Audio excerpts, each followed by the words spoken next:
Okay, welcome to our Saturday Night Bucky call as we continue our exploration of a fuller explanation. And a PDF file was attached to the invitation. So if you got the invitation with the link to this meeting or any other meeting, you got the PDF file there if you want to look at the book. So I'm all excited. Last week we did the forewords. There were two forewords, one for the first edition, one for the second. And today we've got the prefaces, one for the first edition and one for the second edition. And we're going to begin with the preface on page Roman numeral 21 in the book, and that ends up being page 21 in the PDF file which you received. And I have a little yellow marker here saying this is where we're going to start on our preface. I think it's fun if we rotate around on some reading. I'll go ahead and start. Oh, first of all, it's time to kind of open the meeting. Richard, how are you feeling? And what is your expectation for today? Well, feeling pretty good. Kind of expressed that a little bit through the experience that we had this morning on the trim tab. And one of the other things that happened this morning at Stephen Bow, who was on another group called World Weavers and very involved with the Buckminster Fuller Design Group, he was on, and he's involved in a project called Earth Story, which is going to take the Dymaxion map and use it as a foundation to build a curriculum for elementary and I think elementary and sort of mid-school students. And so he shared a little bit about that, and I immediately thought of Anne, and part of the project involves a willingness on the part of educational groups to engage in a pilot sort of project. And so as a result of chat communications between Stephen and I, and suggesting that Anne might be interested, Stephen sent off an invitation to her today to say, here's what the project's all about, and would you be interested in being a pilot? So it'll be fun to see whether that matures or happens. So it was a good day, um, and again, a lot of people were talking today about how they came into Bucky's kind of world, and that was always very enlightening, really, to see the different reasons how many people got connected with his work and the timelines as to when it happened, some quite recent, some quite a few years ago. So it brought me back to the 100th anniversary of Fuller's birthday in San Diego in 1995, and of course realizing that John Butler was there, but we may have met, we may not have. And certainly for me, my big memory was sitting in what I call an adult kindergarten class with Amy Edmondson, and then getting her book shortly thereafter and doing a summary of it for our students and encouraging them to become interested in Fuller's work. And so it's very special to be able to start going through this book again in the spirit of our kinds of dialogues, and I look forward to getting a lot more learning out of it than I did in my first few years of being attached to her work and trying to persuade students to get interested as well. So, Joe, how are you feeling, and what are you looking forward to for today? Feeling pretty good. I did one of my most favorite things to do, and I went to a baseball game. So, um, and it's just good. It was really neat to see I was able to just observe for a while, and it was really nice. So I really enjoyed that. So I'm feeling pretty good. I mean, a little bit of nostalgia, thinking about past while I was there, but I really enjoyed it. Seeing families together, it was great. It was great. My expectation is just to really kind of, going through this book, I'm excited because I think that what Amy has done is made it accessible.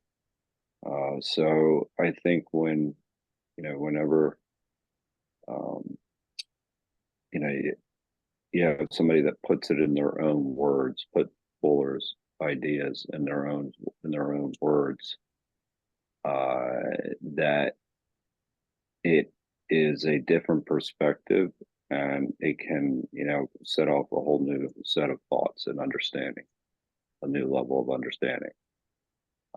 So I'm appreciative of the book itself. And I'm excited to go through it with both of you, or well, normally, as well as Anne and John. So, Steve, how are you feeling? What do you wish to take away from today?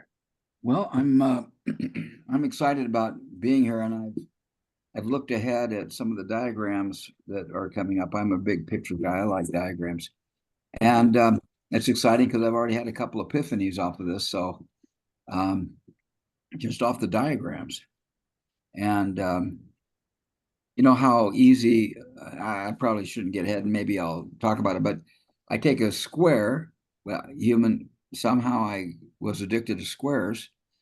And if I take and I draw a diagonal across that square, all I have to do to make it a tetrahedron is just loop one of those diagonals over the other one instead of letting them intersect each other. As soon as I loop that thing, that is 3 dimensions, and it's a tetrahedron. And so that was an epiphany for me, huge. And as we get into it, I'll point it out to you. It'll probably be a couple of weeks before we get there, but I really like that. I've also listened to Jain, Jain. He has a seminar on sound and octaves, which I've sent you the link, all of you guys the link. I had a major epiphany there. He took a beam of whale sound and just chopped it off, and then took a look at it. And dadgum things looks like a flower of life. And then to realize that that's the 2D flower of life, but it's actually 3D. It's actually a torus. It's actually multi-precessional, and it's moving at the same time. So it's not really a sphere even. It's a spiral. It's a spiralation. I don't know. I'm just having a great week. I'm loving all this stuff. So looking forward to figuring out ways I can explain this stuff to my grandkids without sounding too weird. So there we go. So I'm complete. Any other comments or questions before we get started? We're starting on the preface. And here we go, sharing a screen. And like I said, I really like it when we share reading, because sometimes I get more out of watching the reading than I get out reading. That said, I'm going to read first, maybe a couple paragraphs, and we'll just switch around. If everybody's okay, and if anybody doesn't want to read, just say I pass, and there's nothing to be held against you. Republishing a book written 20 years ago is a bit like coming across a forgotten childhood photo of a grown friend. At first thought, of course, was, of course, how could this face have turned out any different? Is quickly followed by the realization that, in fact, things could have evolved in 100 ways other than how they did. Next comes the realization that the image now holds things that you had no perspective to see at that time. The image did not morph in the interim, but your perspective sense, your retrospective sense of it has been irretrievably altered by intervening changes. This is back in action.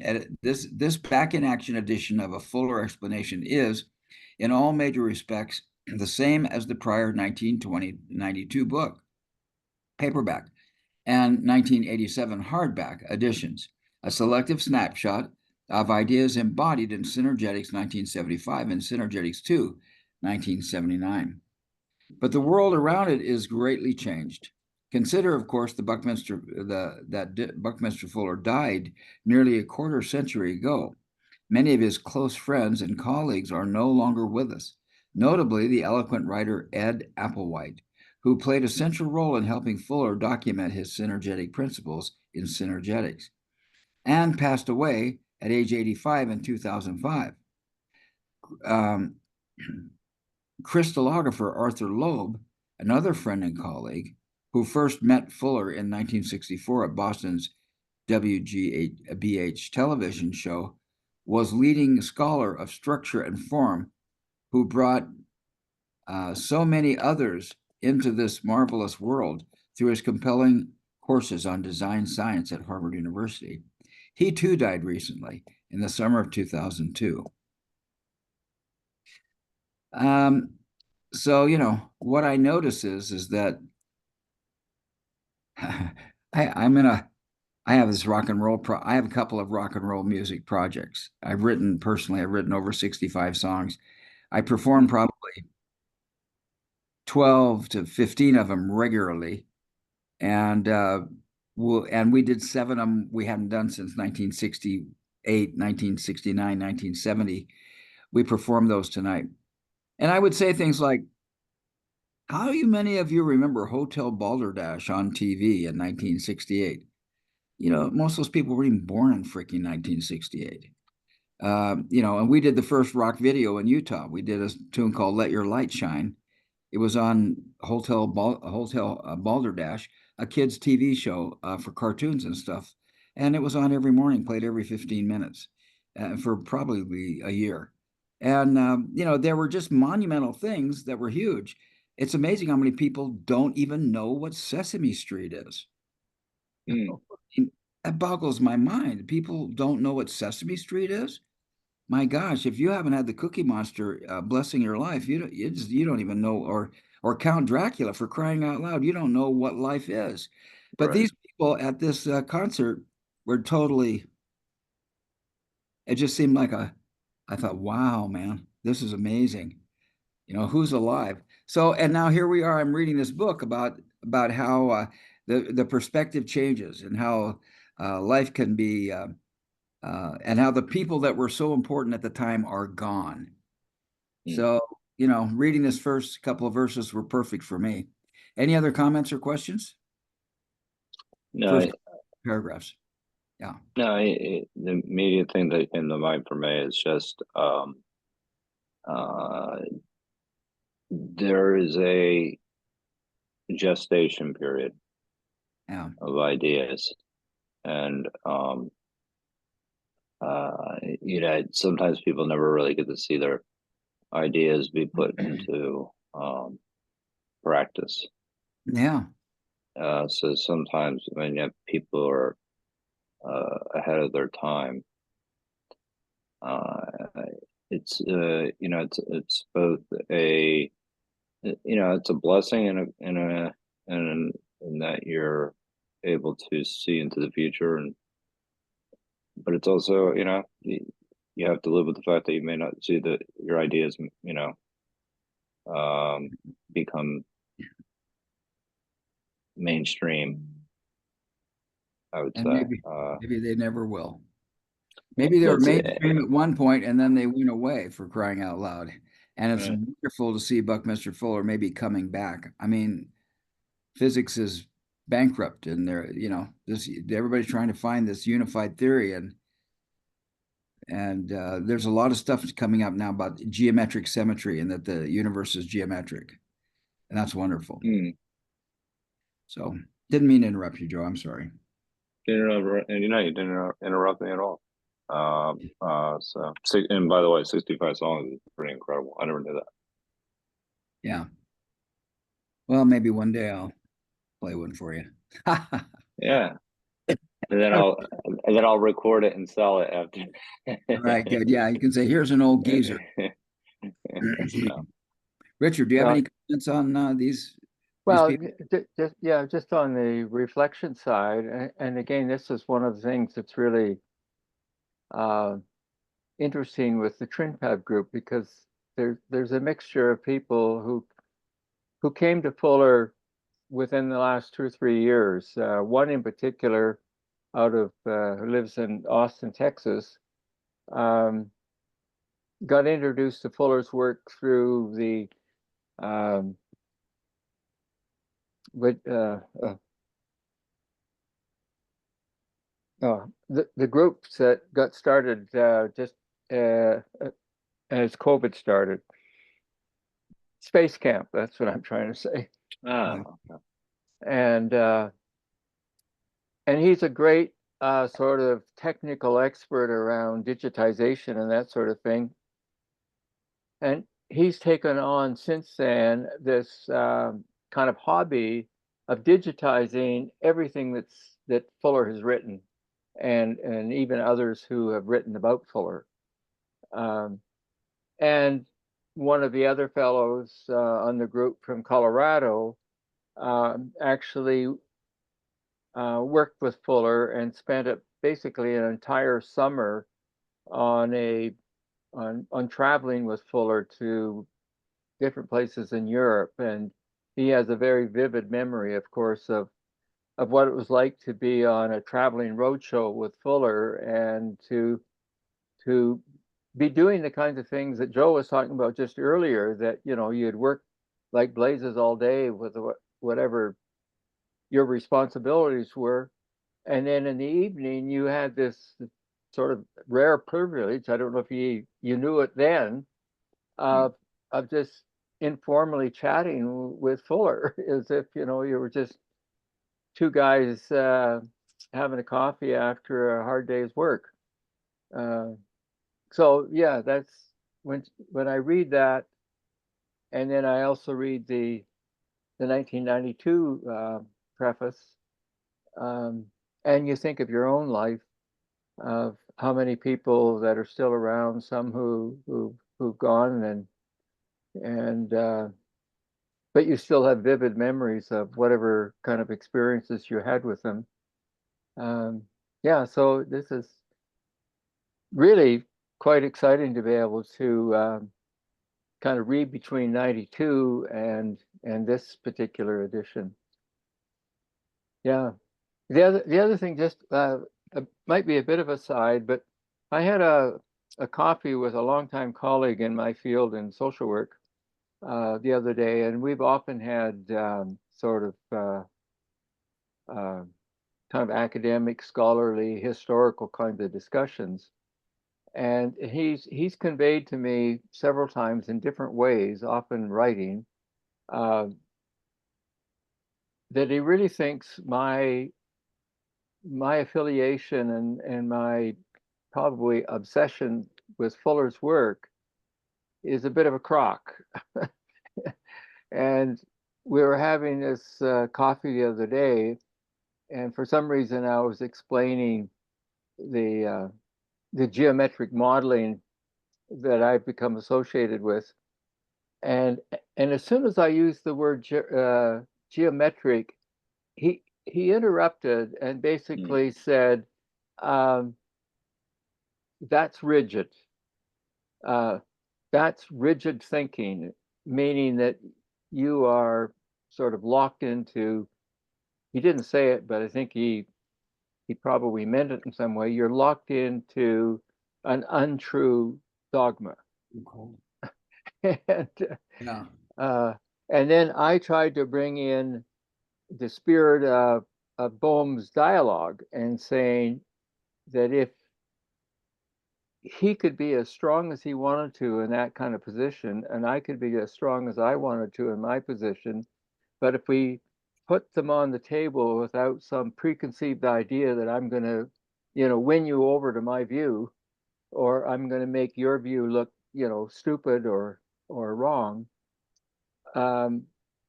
if we stay open-minded with our strong views, something could emerge out of those exchanges that neither one of us realized was there. Or of course, out of the spirit of the dialogue, one could sort of wake up and in a sense say, oh my God, I now see your point of view and I'm actually coming over to it. Or it could happen the other way as well. And that began to soften the rest of our dialogue that day. But it was really interesting how, in this case, the notion of geometric and the notion of points and lines between points conveyed the idea of a static, fixed, inflexible connection between 2 points. So anyway, I share that in terms of just another experience of what it's like when you think you have something really fully understood or well enough understood to sort of buy into a lot of that thinking, and you have a colleague in this case sort of say, as politely as possible, I think that's a lot of bunk. and then to be able to stay in the dialogue. But I think that's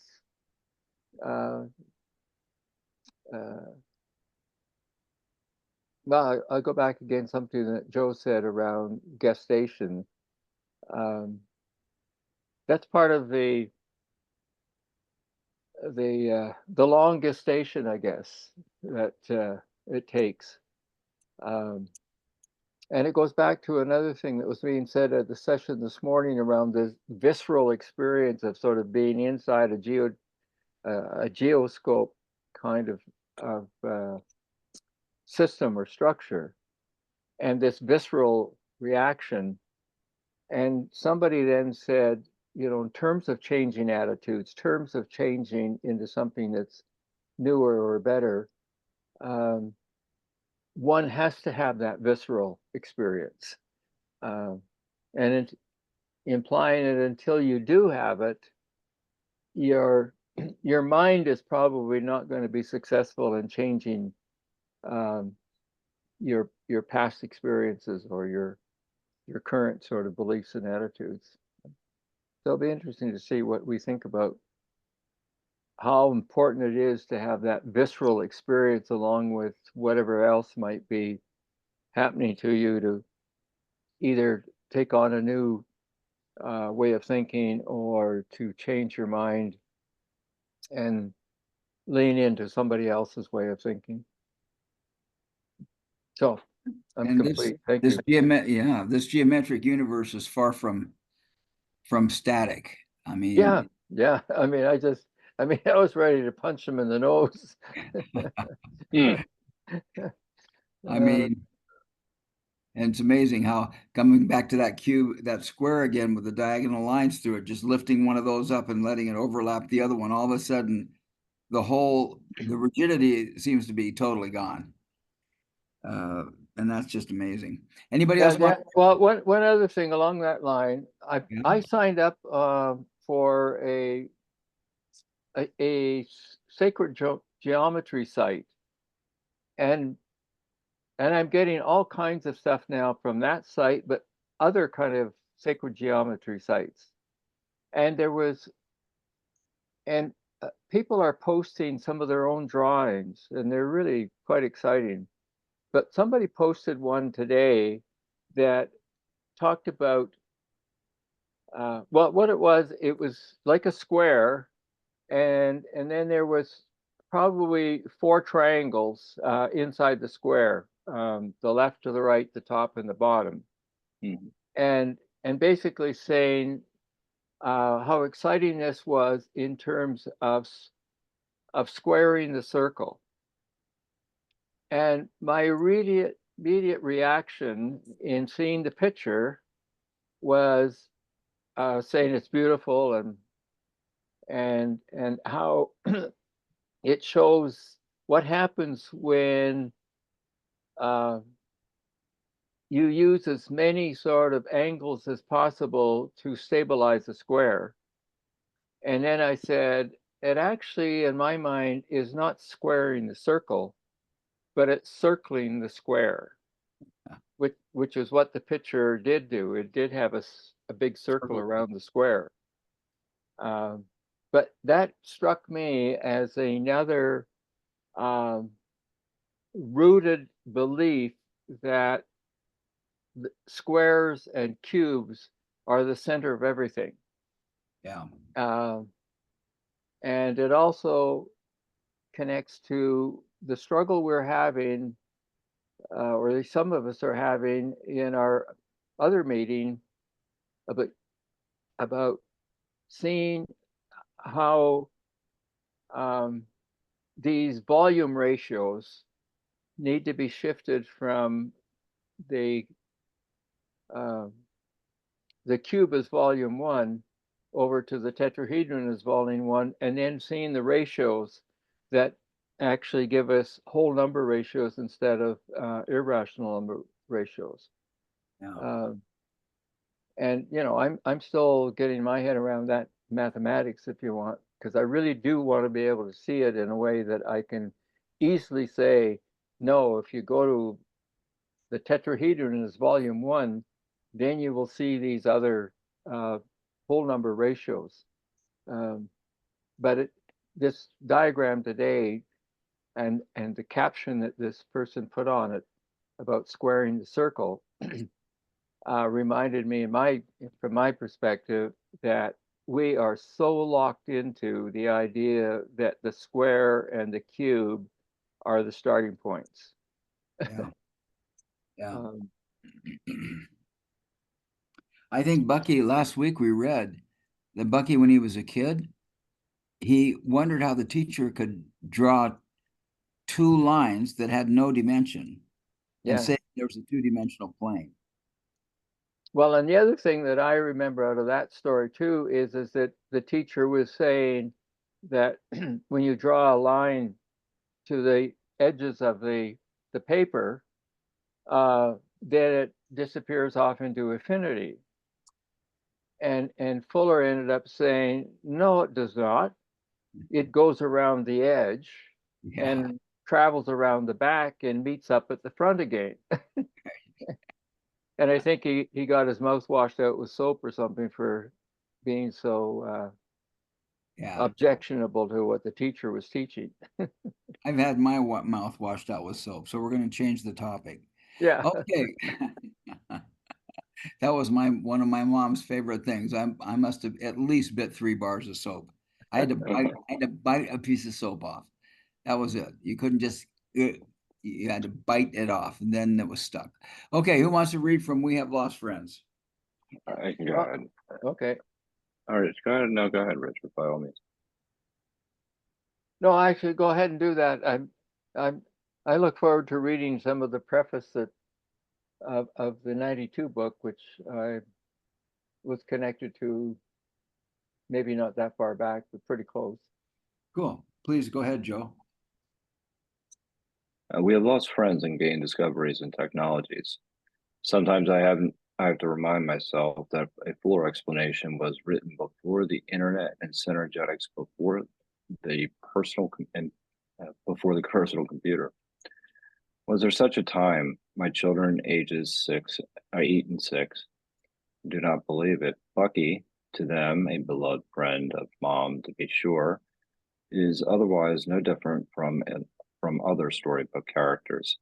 He's like Abraham Lincoln or Henry Ford, very real, but very long ago. Similarly, a fuller explanation was written before interactive technologies made it possible to view and transform geometric forms in splendid and remarkable ways. Today, making its black and white line drawings almost absurdly primitive in their well-intentioned effort to convey spatial forms. In this, the book is dated. It presents Bucky and synergetics to us as they were and seemed almost a generation ago. And yet today's reader brings the whole the whole contemporary world into the reading. The unavoidable hindsight of the intervening discoveries and events make it a different book.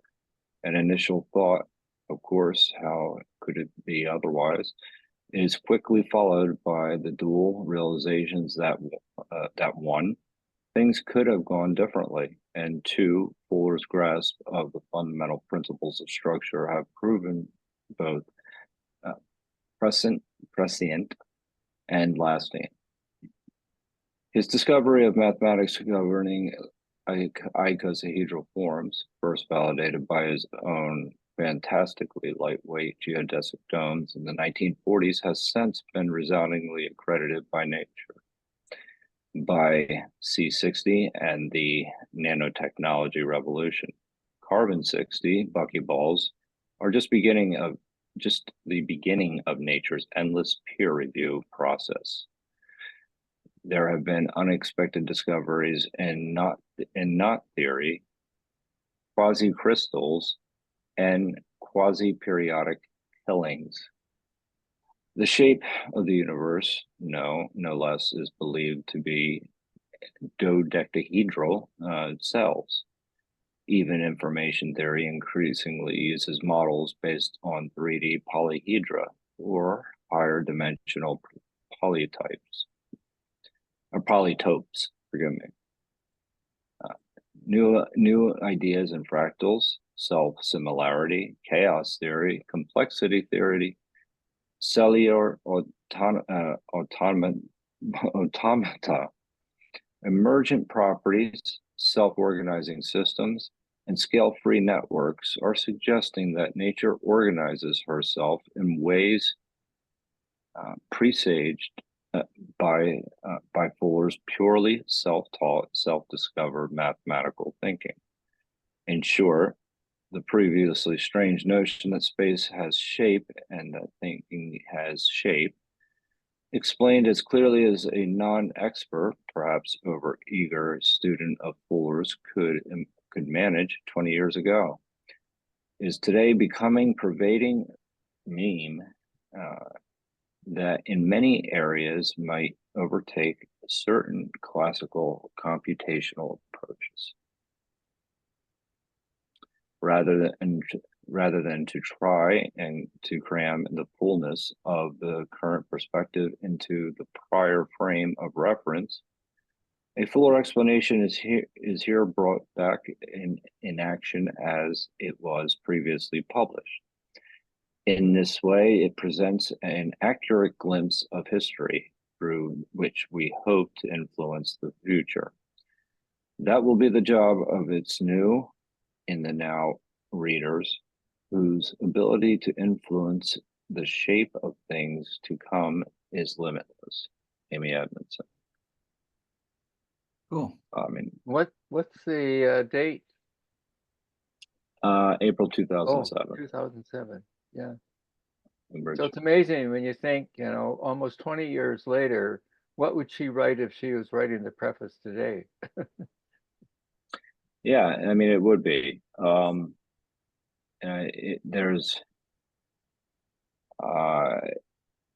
It's interesting how things do kind of manifest themselves as, nature being this, the peer review.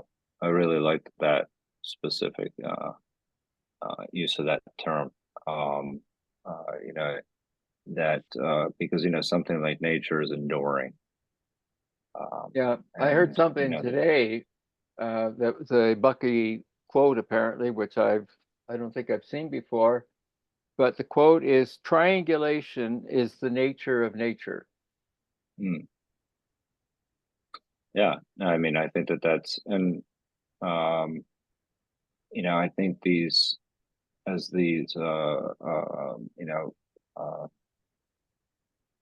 computation, essentially supercomputing becomes, more widely used, and we have new insights into nature, that some of these patterns, will likely validate a lot of Bucky's ideas. And to your point a little bit earlier, Richard. I think, that this idea of reorientation in general, when you were having a conversation with your friend, I think that there's something deep about that for individuals that are actually willing to reorient themselves, that it leads to a deeper appreciation in many ways, going through that process. Just as you said, getting people to, not necessarily react to something like geometric thinking, and have this visceral reaction. I also would like to just say really quickly, Richard, also you mentioned that how the idea of being able to meet with Fuller after work or things like that, and Amy, talks about how he had more energy than she did, and it was gotta be honest, you guys are a little bit older than I am, everybody on the call, and I really do feel like you have more energy than I do sometimes. So I think it's that when you have that appreciation for lifelong learning, it does give you an energy that you keep just going. And I think that in a way that you can actually pick up energy going forward, even when you get older, you have a deeper appreciation for it. So, which is pretty cool. Anyway, Thank didn't you. mean to stray. Richard, do you have any comments? Or shall we start your reading on the next thing? You want to read or you want to comment? No, I'll read. It's just Okay, good. I do have a comment though, and this may sound so presumptuous, but Bucky's basic concept of otherness, minimum of two. I mean, I was listening to, and I know that I'm just going to sound like some kind of a know-it-all, but I was listening to Lex Friedman, who's a big AI guy at MIT, does a great podcast, and he's interviewing Elon Musk, and they're talking about the nature of consciousness, and they have no idea what consciousness is. And they were talking about what is the meaning of life, or what is the meaning of consciousness? What does that mean? And he says, well, as consciousness expands, Right. where does it That statement expand? right there. Yeah. I mean, they're saying there's otherness right there, aren't they? As consciousness expands, in other words, as I become aware of more and more things, as I become aware of more and more othernesses, my consciousness expands. It just seems to me that this is so basic and so wonderful. But it's interesting because even as you become more aware, you also realize how little you know. Yeah, exactly. So that process is even more others. Yeah. Yeah, and it's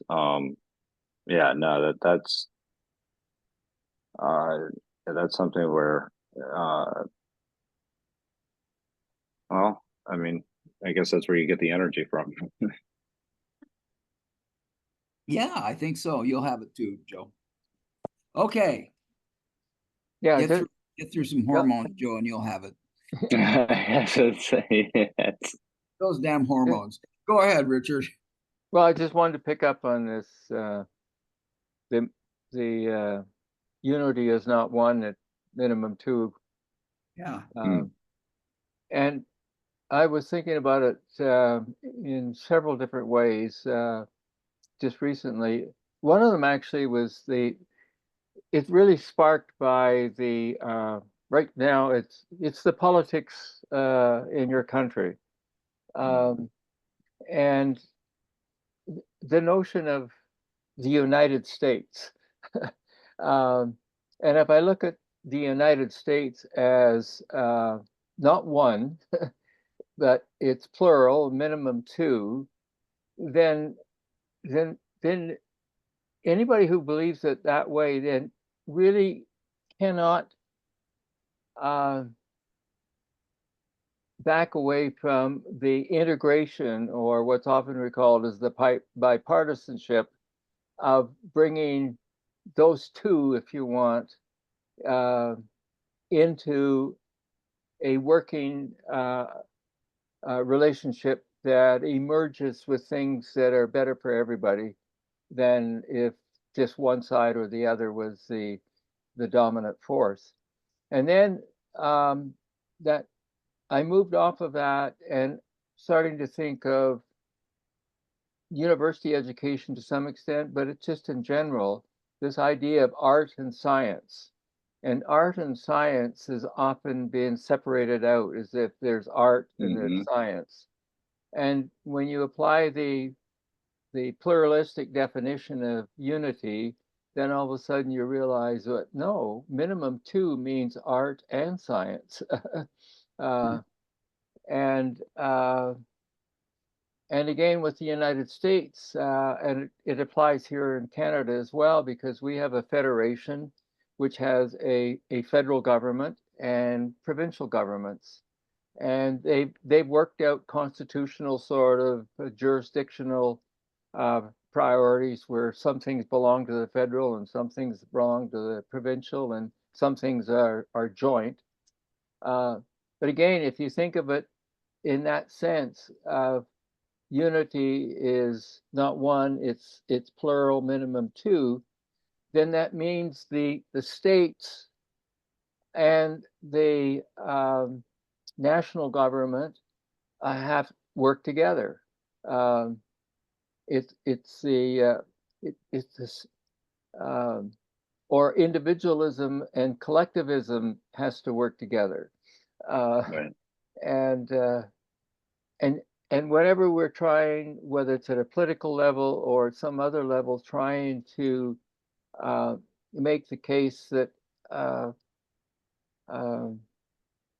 you know, it's communism or socialism versus capitalism, or individualism versus collectivism, as if, you know, one is good and the other one's bad, and depending on who forces what onto the large collective is how we operate.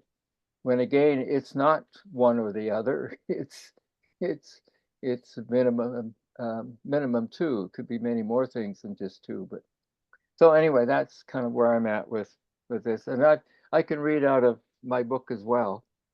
Well, and Richard, I just want to say, you reminded me, we have on our pennies, I look for it on dollars, it's not there, but the big saying is e pluribus unum.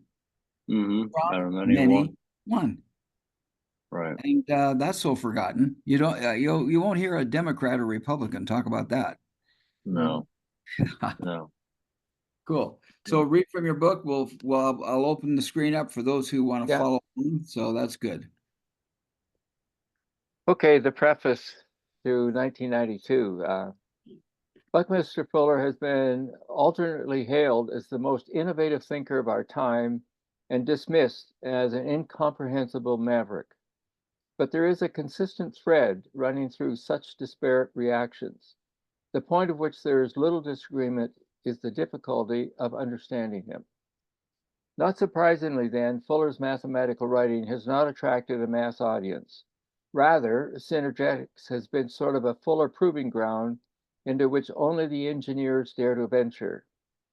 "Oh, I'll never be able to understand it then," has been the response of countless people upon learning that the subject of this book is synergetics. This reaction would have saddened Bucky immensely. He was so sure his geometry was appropriate for 5-year-olds. However, such shyness is understandable. Deciphering Fuller's 2 volumes, Synergetics and Synergetics 2, requires a sizable commitment of time and patience from even the most dedicated reader. Study groups have gone a long way toward helping individuals unravel the idiosyncratic, hyphenated prose of these 2 works. But the task still arduous, is not for everyone. However, the major concepts presented in Fuller's intimidating books are not inherently difficult, and much of synergetics can be explained in simple, familiar terms. That is the purpose of a Fuller explanation. Synergetics Go ahead. Oh, Go ahead. No, yeah, forgive me for I just think it's really, really worthwhile to say that by recognizing that this isn't for everyone, meaning that the purpose of her book is actually really to bridge the gap, um, between conventional thinking and Fuller's concepts. And, kind of what you were just speaking about with otherness a moment ago. That's what it really means to understand otherness. Is that, just because you have an understanding of something, is that it's everyone else doesn't have to have or won't have that same level of understanding. So there's a way of communicating ideas more simply. And yeah, that really is the point of the book. I mean, and that is it's a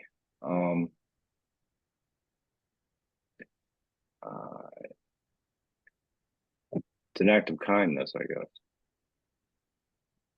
Yeah, just one other thing. I think I mentioned it last week too. Is that thinking of the is plural minimum two, and I said that I have actually, my concern is that leaving it at minimum two could, in some people's minds, end up with just the notion of 2 points, two things. And so I sort of thought in my mind, minimum 2 plus 1.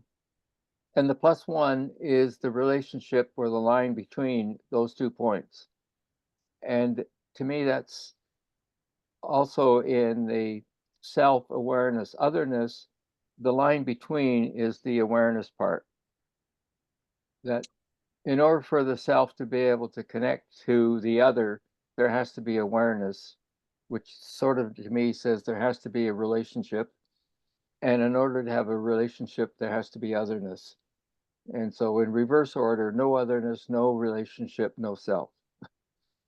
No, I think that that's a fantastic point. I mean, this is not focusing on the objects, but actually focusing on the relationship between the objects.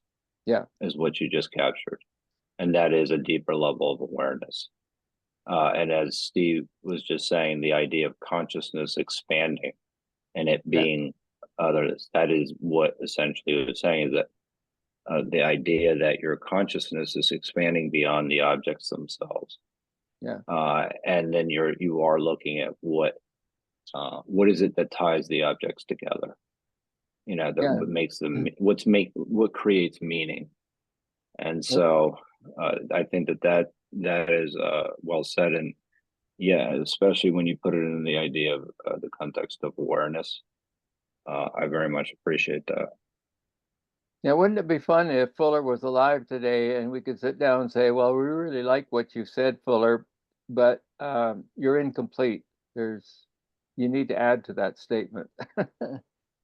Well, you need to add to it for the rest of us. Yeah, exactly. It's all about framing, and so Yeah. it's. I think he would argue, well, I did, but the sentence I wrote that first thing, it was so long, I thought I better cut off and introduce the other thing in the next chapter. Right. Because Right. Okay. the thing that really connects me, you talk about the connection between A and B, we can maybe describe that as convex, but there's also between B and A, which we now could say is maybe concave. And so there's that minimum. There's that minimum of two-ness, Yeah, exactly. Actually 2 plus 2, maybe. But anyway, it gets into into what we were just talking about on Wednesday. Yeah, and the other thing is that when we're using the formula r equals n squared minus n over 2 to get at the minimum one way, you drop the division by 2, and then you get exactly what Steve was just saying. You've got A to B and B to A, and the connections in between them, and the connections may not be identical. Yeah, I mean, what's more important, the relationship of A to B or the relationship of B to A. Yeah. And I then mean, some people now today will say both and. I mean, you Beautiful. can say, well, A, what do you mean? It's just A and B. Well, let's say A is the sun and let's say B is the earth. And they are so different. And yet they interrelate, And Yeah, they and, Yeah. create, and the earth has a relationship to the sun, and the sun has a relationship to the earth. Yeah. and they're completely different based on the attributes of each. Yeah, exactly. Right. That's right. That's exactly right. I mean, so yeah, in fact, actually, everything that you're talking about here is just, um, goes to, uh, there's a Finsky triangle that I was talking about the other day. And then So we start talking about angular, uh, momentum, angular momentum. I mean, whoa. Anyway, CJ wrote so much about that. yeah. Okay, let's go for it. Okay, so synergetics in the broadest terms is the systematic study of space, and as such is inherently comprehensive. It is an inherently comprehensive discipline. Designers, architects, and scientists can easily find connections to their work. However, the larger significance of Fuller's geometry may be less visible. Experience with synergetics encourages a new way of approaching and solving problems. Its emphasis on visual and spatial phenomena combined with Fuller's holistic approach fosters a kind of lateral thinking which so often leads to creative breakthroughs. Moreover, familiarity with synergetics facilitates recognition of significant patterns that might otherwise be missed. The recent discovery of C60, a carbon molecule that's a tiny replica of Fuller's geodesic dome, provides an apt illustration.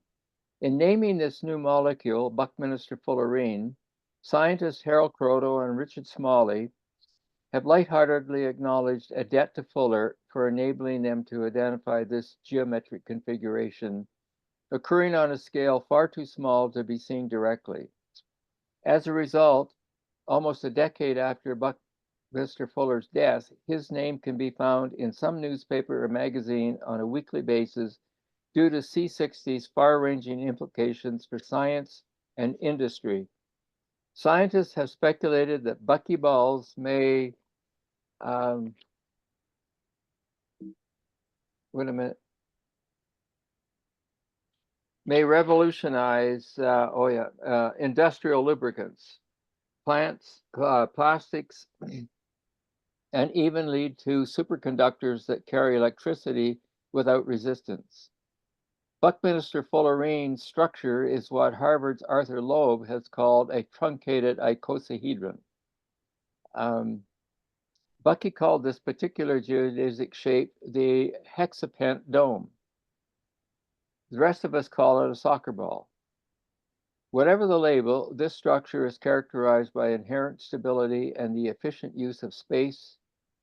And so, if nature were doing her job, Buckminster fullerene would be the only logical choice for structuring C60. Discovering the shared principles behind structures of all materials, shapes, and sizes is what synergetics is all about. A fuller explanation is geared to readers with no mathematical background, but of course it can be read at many levels. Even if one is familiar with some of the geometric concepts, Fuller's unique interpretation and development of them may offer new insights. Synergetics is also fascinating as a reflection of Fuller himself.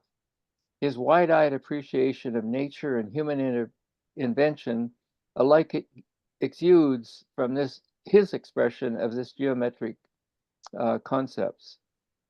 The primary purpose of this volume is thus to present the nuts and bolts of synergetics, the tools with which to continue exploring Fuller's work, but almost as importantly, I hope to convey the spirit of Fuller's inquiry into the organizing principles of nature. When Bucky Fuller looked around, he saw not trees and roads and butterflies, but a miraculous web of interacting patterns. As he describes these patterns using his peculiar blend of antiquated phrases and electronic age jargon, one cannot help concluding that no child was ever as startled as Bucky to discover that the world is not what it appears, that the apparently solid and lifeless rock is a bundle of energetic atomic activity. He never lost that awe. Synergetics is his attempt to give some of it away. I've concluded, along with explanation, many of Fuller's own descriptions in invented terms. Although I set out to interpret and explain Bucky in ordinary language, a task I found increasingly tricky as I became more deeply involved in the project. I began to sense a deep appropriateness to Bucky's peculiar phraseology. Many passages that seem convoluted at first reading later seem to express his meaning more precisely than could any substitute.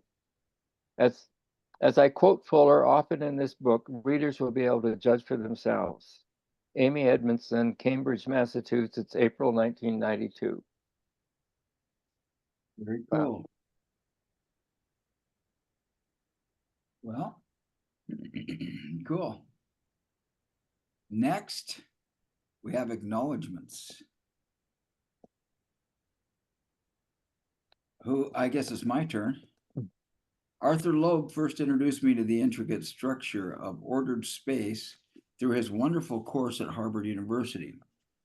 As editor of this book, he generously resumes his instructive role 7 years later, long after his responsibility to a former student had expired. For this, I am deeply grateful.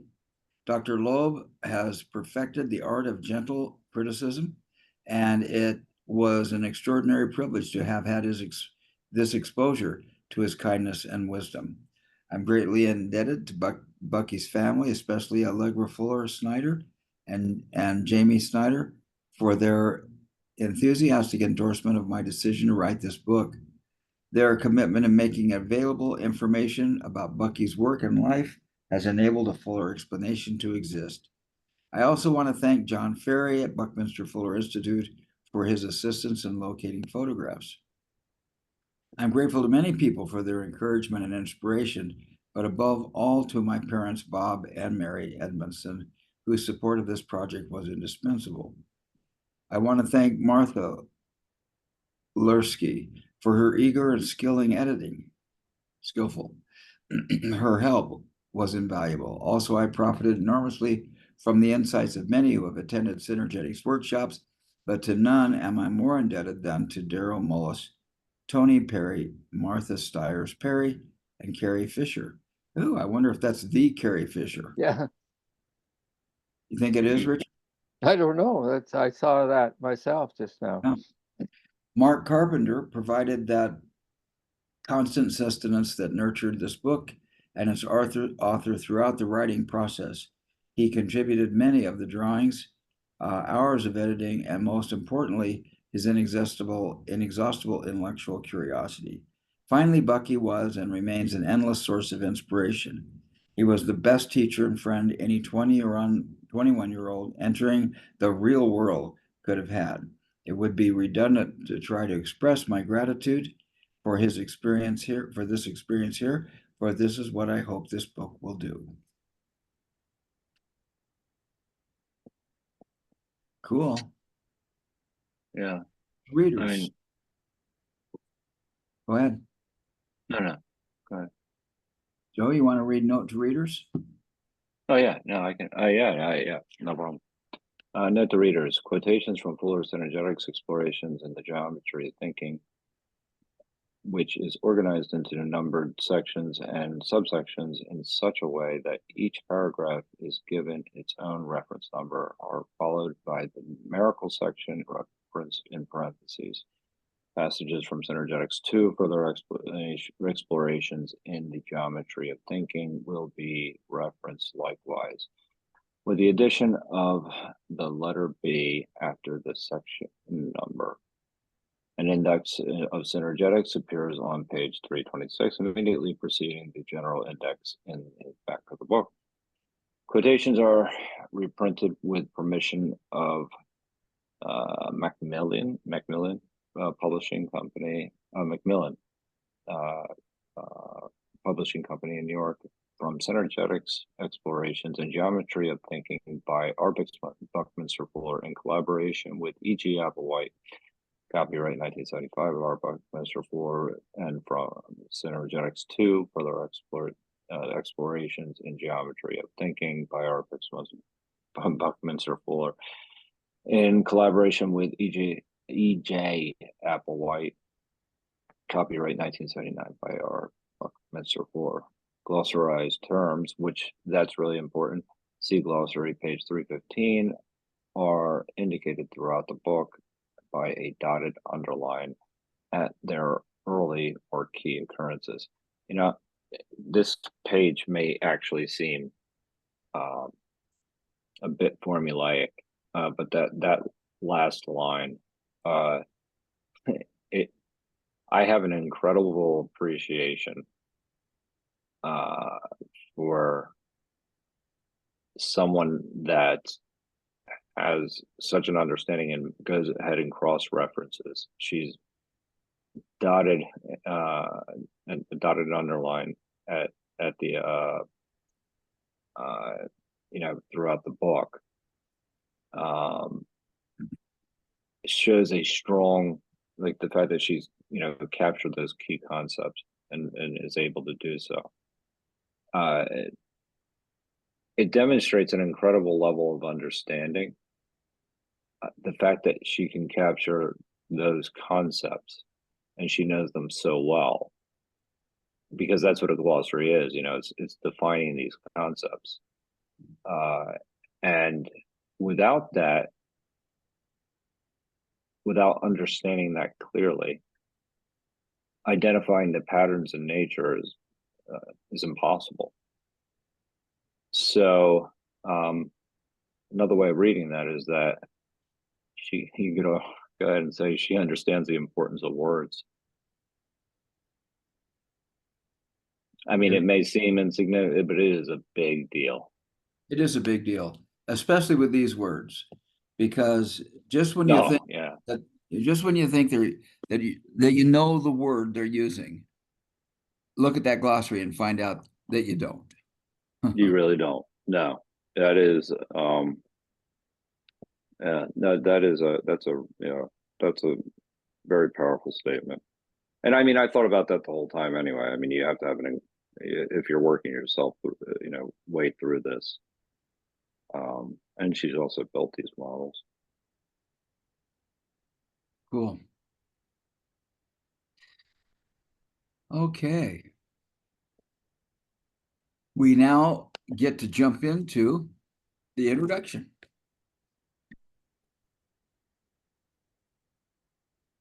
Here we go. And I see you added a comment there, Joe. Oh yeah, it's just basically explaining what we're both speaking about, this idea of the triangulation between the relationships between the points, what you're calling awareness, and the Sierpinski triangle, and what I was talking about the other day, where you go from single points, 2 points to 3 points, and how the triangle collapses. Not totally dissimilar you were talking about earlier, Steve. Yeah, I mean, it really is interesting because you see that pattern in nature, just like we were talking about a moment ago, in the book, where Amy was saying that Fuller's ideas were validated by nature. These fractals are patterns within nature. Yeah. And that awareness is something that's there. It's I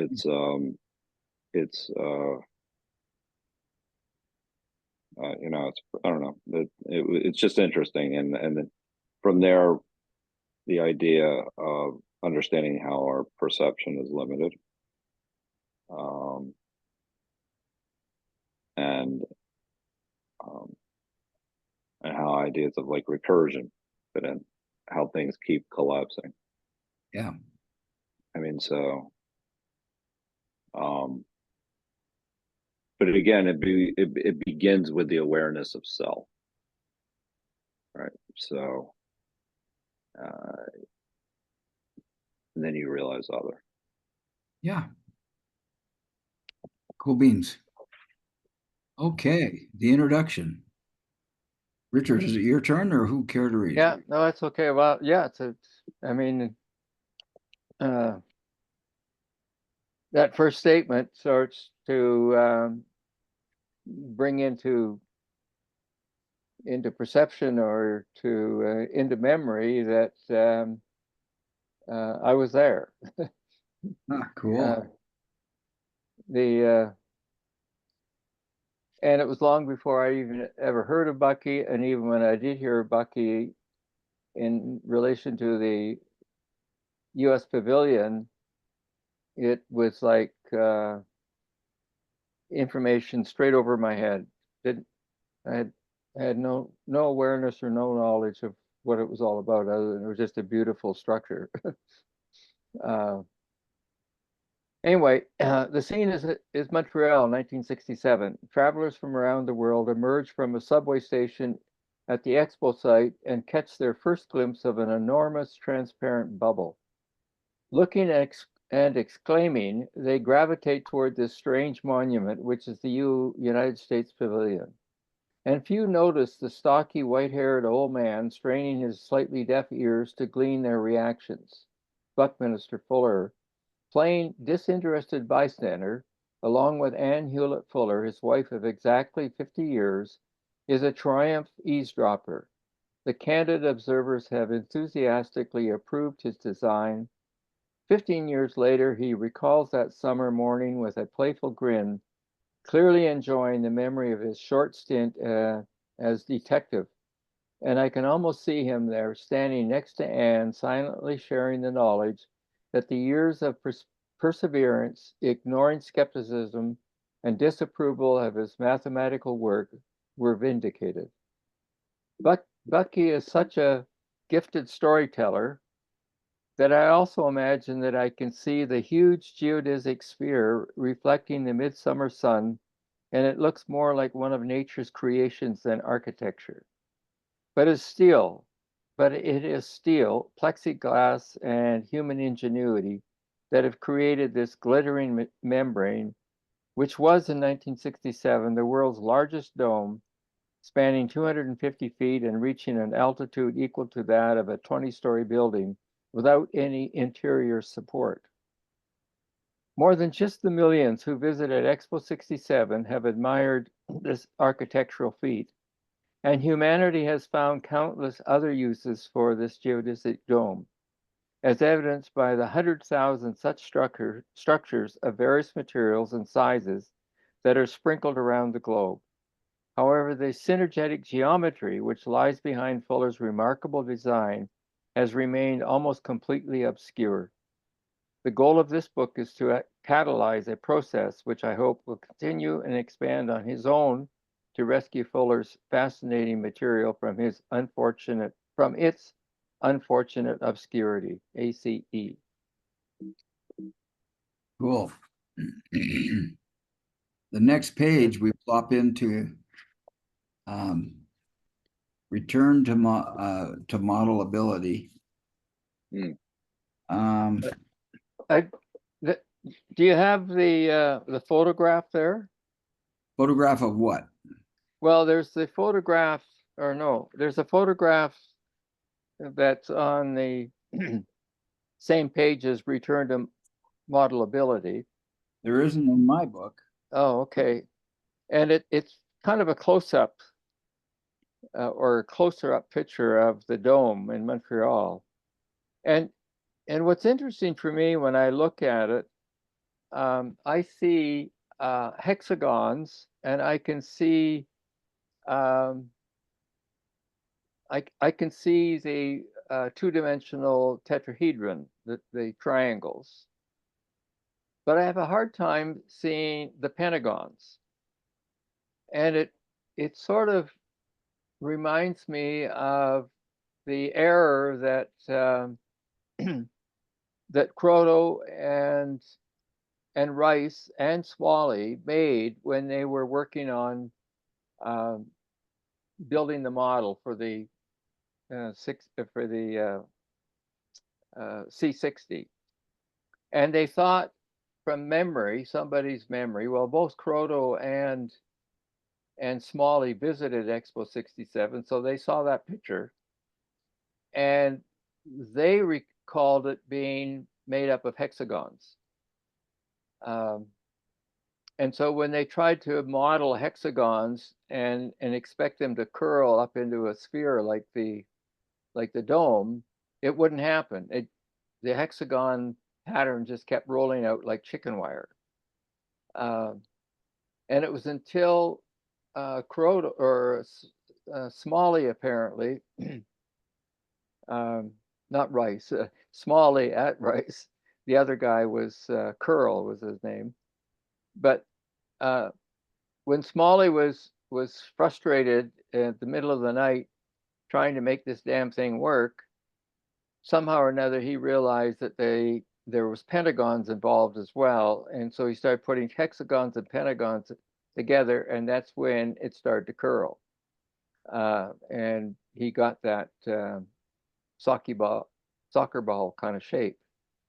But anyway, my question to the picture that's in the book, but also to the picture that you see, or we all see, is whether or not we still make that observational sort of, or have that observational problem of seeing the pentagons along with the hexagons.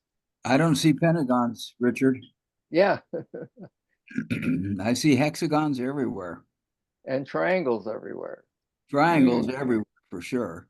And I can see when my eye will go in looking for the four laid down sort of triangles of a tetrahedron, like the two-dimensional ones, I can see them all over the place. Yeah. But so I can appreciate if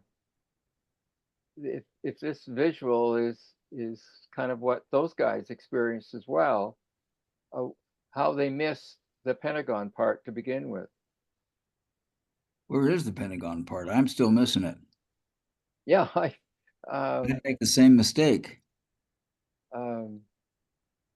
Yeah, if I was going from this view and trying to put that sphere together, I would try and do it with hexagons or triangles. Yeah.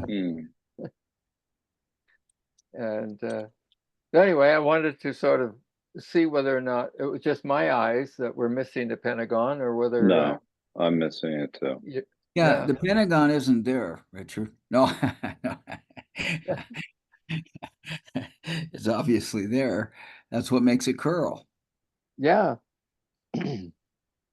Anyway, so I've got to train my eye to figure out where it is. Well, when you figure that's out actually how to do interesting. it, share it with me. I've tried blurring my eyes. I don't see a pentagon anywhere. Oh. I'm betting I could get there though. But you do have to train your eyes. Yeah. Takes a minute. Hang on. Cool. I mean, I don't know if Anyway, I just wanted to share that, and you're a rascal for sharing it. Cool. I'm going to investigate that and see if I can pull my head out. Yeah, me too. Okay, so. Oh, wait a minute. You saw it? No, I thought I did, and then it disappeared. So I'm going to keep looking myself. Part of me thinks it's a good time to end the call. But we can, I mean, we started a little bit beyond the appointed time, so. So we keep going. One thing that does kind of come to me is that the table of contents, which we skipped over, there's a detailed table of contents in this book on page 9, Roman numeral 9. But I imagine we'll get to that as we go through this. I'm looking at that Roman numeral 9 page. I'm not sure exactly what page it is here, but let me see if that takes it back. Well, let's go back.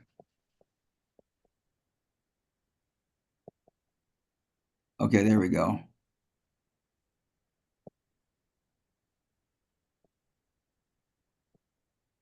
Okay, good.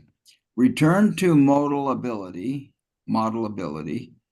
from geometry to geodesics, a personal perspective, operational mathematics, experimental evidence, nature's coordinate system, universe, generalized principles, return to model ability.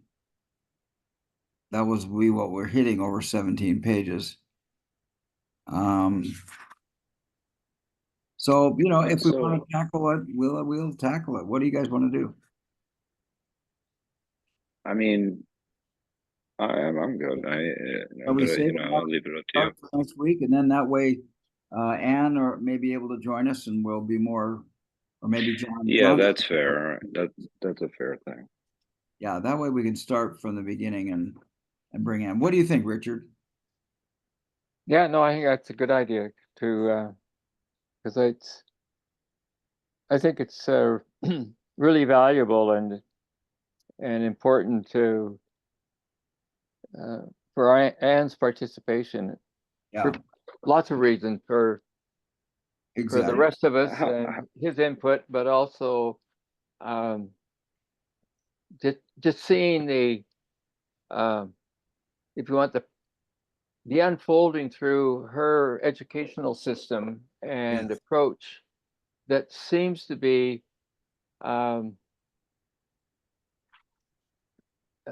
bringing Fuller's work into a new generation of learners.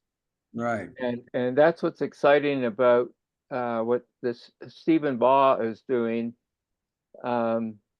with some other partners in creating the Earth story and a curriculum that's based off of the Dymaxion map, and to design it so that it is taught in elementary and middle school sort of student bodies. Yeah. Good. I'm glad we have a consensus about that. Yeah. So With Richard, I mean, well, how long is the next section? Let me ask you that. it's pretty long, and it's going to drop right into the good stuff. Okay. All I right. mean, there's like a couple of pages, 4 pages, 7, and then it'll drop into operational mathematics and things. I would just like to, if Anne can be here, it'd be great to have her come along. And then if she's not here, we'll do the whole section as far as we can get. And then that'll be easier, I think, for me to grasp, because once I get on this, I'm ready to roll. Okay. Yeah. I mean, yeah. All right. Thanks for letting me be kind of a dictator about it. So, No. I mean, it's cool. I mean, yeah. how you feeling, Richard? And what are your takeaways today? Well, I'm feeling very good, and it's nice to walk back into to the fuller explanation book and the way in which we're doing it, and the kind of back and forthness, and the opportunity to be able to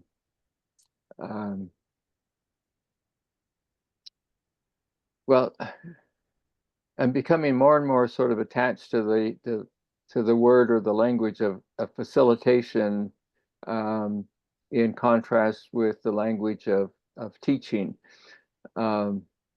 And that's what I find is happening through our kind of dialogues. It's sort of, well, I really find it's the spirit of pure facilitation. And it really is a back and forthness. And it brings out that minimum two in such a way that the minimum two is clear in terms of the points, but the interaction is not quite as clear, and even when it does become clear in the sense of that formula of r equals n minus, or n squared, n times n minus 1 over 2, the over 2 kind of throws it off a little bit, in realizing that if you take that divisor out of there, then you get reciprocal, dynamical kind of things going on between the minimum twos. So I take that away today, and I appreciate the opportunity to suggest that Fuller was a short-sighted, no pun intended. It's minimum 2 + 1. So, Joe, what are you taking away, and how are you feeling? I'm feeling good. There's, just one thing really quickly is that, I know that, I believe, CJ was invited up for, I think he actually knew Amy pretty well. But I think he was invited to do something at Harvard at one point. I'm pretty certain he was. And, I was just thinking about like when she was going around, thanking all the, the people.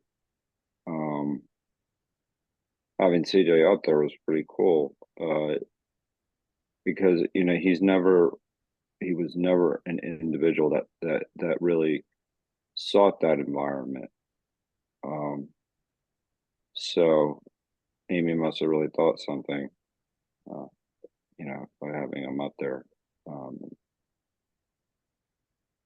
Anyway, so when she was, going through and thanking people, it just made it a little bit more genuine for me. Anyway, my takeaway is the same as Richard's actually. It's self and other, and so I'll share something really quickly, and I won't get too personal here, but this idea of awareness of self specifically. So I recently had a reaction that was probably not helpful. And the reaction was just wasn't helpful for in a relationship. And I felt like I had come off as angry. And I thought to myself, I don't wish harm on anyone else. I have no ill feelings towards anyone else. And what is the problem here? And why am I angry? And a little bit of thinking, and this is where Richard's point of calling out the third point in triangulating is that I had become aware that I was a little bit upset with myself. So that awareness that I was angry at myself is what was really impacting the relationship. So that self-awareness, that ability to be able to understand that, it really is that my reaction wasn't helpful, had nothing about the 2 points if I looked at it from that perspective.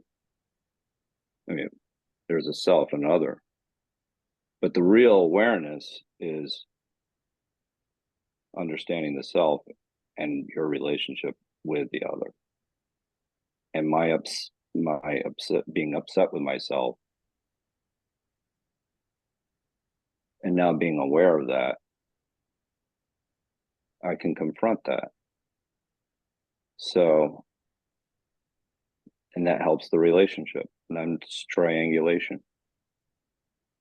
So that's my takeaway, is that how real self-awareness impacts the other and the relationship in between. Steve, how do you feel, and what are you taking away from today? I feel really good, and maybe and thanks for sharing, Joe. And it's interesting to hear Bucky's idea about otherness being implied, being the context of an actual self-awareness process, and in relationship to somebody else. So, that's a kind of abstract way of sharing that, but I sure appreciate you doing so. I'm concerned about this formula because I have the formula R equals n squared minus n over 2. I've understood that formula really, really well. And Richard, you've talked about another formula. And in the chat, I'm not a math genius, and I maybe did it wrong, but I took that formula and I applied a couple of factors to it. Like I got rid of the over 2 by multiplying both sides by 2, and then I got rid of the minus n by adding n to both sides. But somehow you had a different formula, and you've talked about this formula before. What is the formula that you talk about that more shows the interrelationship? Oh, Or well, it's interesting. I'd seen the formula and was quite comfortable with n squared minus n over 2. okay, And then I read, or even maybe it was in TruePab, but the other formula that surfaced was n times n minus 1 over 2. And I thought there were two different formulas.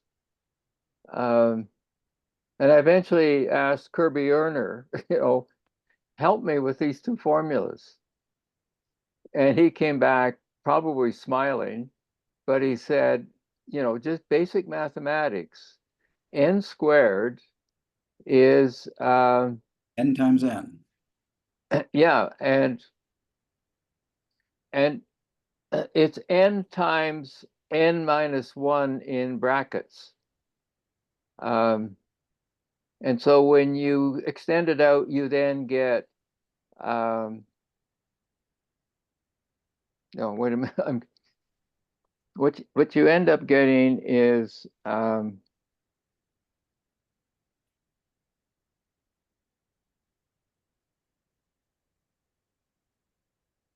you end up getting n times n minus 1.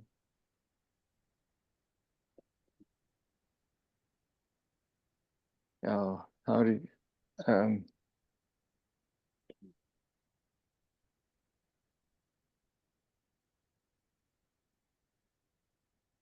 Well, I don't Say get that. Can you say that? it. So maybe that's your homework, because I know at one point we had another formula. I remember that we talked about it before and we floated through it with synergetics. I think it was in Yeah. our synergetics conversation. I'll You, go back to it, but it's exactly the same formula. oh, I don't see how it is. And so if you can find it, that'd be wonderful. Okay. Because I just put my machinations in the chat there. And I thought, well, I could get rid of the n squared by doing square root, but then I would end up with n equals the square root of 2r plus n, and that's not going to take me anyplace. So, so if you could do that homework and help me out, because I do remember seeing that other formula, Richard. You presented it when we were talking Right. about the n Oh, I squared remember minus n this. over 1. What? I do remember this. Yeah. And I remember the other formula. I bought into this one. And Yeah. now you're telling me that there are some interracial benefits by taking a look at the different formula. I would like to do that. I'm ready to change. So, Yeah. Well, what I found is going back to this idea of making it simple. yeah. It does come across to me like n squared times n minus 1 sounds complicated, but if I can say um, and I'll have to come back to it, but if I can say, just find the number Yeah, and then subtract a number, Yeah.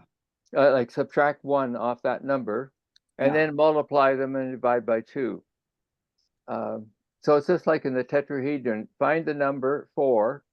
yeah, Minus 1 is 3.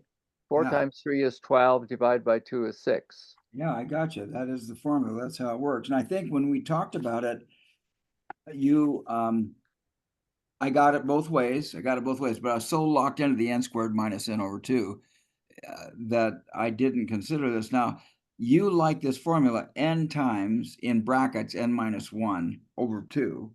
So find the value of n, subtract 1 from it, multiply that quotient by n, and then divide that by 2, and you get the same thing. So I'm hearing what you're saying, Yeah. but how does that um how does that how does that relate more to the interrelationships?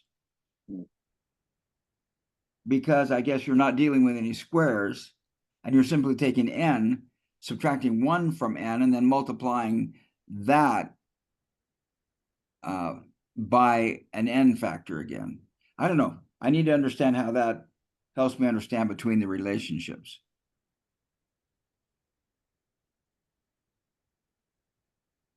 And maybe if I just meditate on this, it's actually working. Because the otherness or the two-ness, that's the over 2. Both of the formulas have the over 2. So that's the minimum nature of universe. Oh, you're on mute.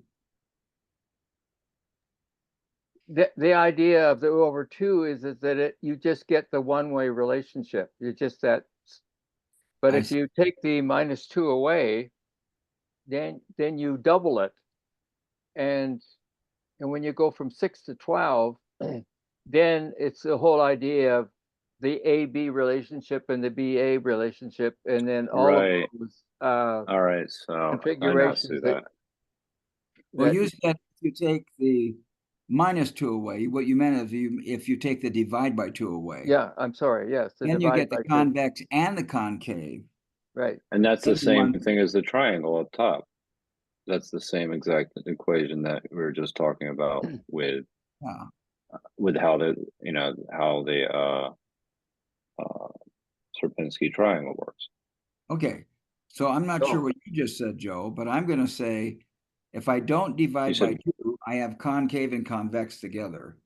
If I divide by 2, I have either concave or convex. Yeah. And I don't understand. And Joe, if you could explain, because I looked at your That's notes. going to take a minute because I have to go through that. But I mean, if I'm thinking about it correctly, Yeah.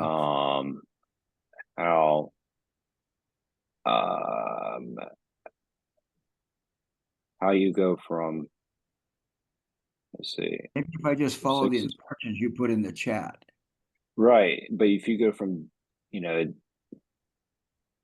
I'm thinking of A, B, C, D, E, F. Everything so and far, how, drawing the lines to connect the midpoints, I totally get that. That's the fractal nature of the tetrahedron. right. But when Which we Richard was talked saying about. you go from 6 to 12, hang on, let me think here. You have D is the midpoint because you have A, B, C, and then D, and then that is, then E is the midpoint. See, I get it was maybe Wednesday. If when you we go back talked- to that Sierpinski's, and you start out with a triangle, Right. Right. and then what you do is you multiply by dividing the outside triangles. Right. So you end up turning the outside triangles into,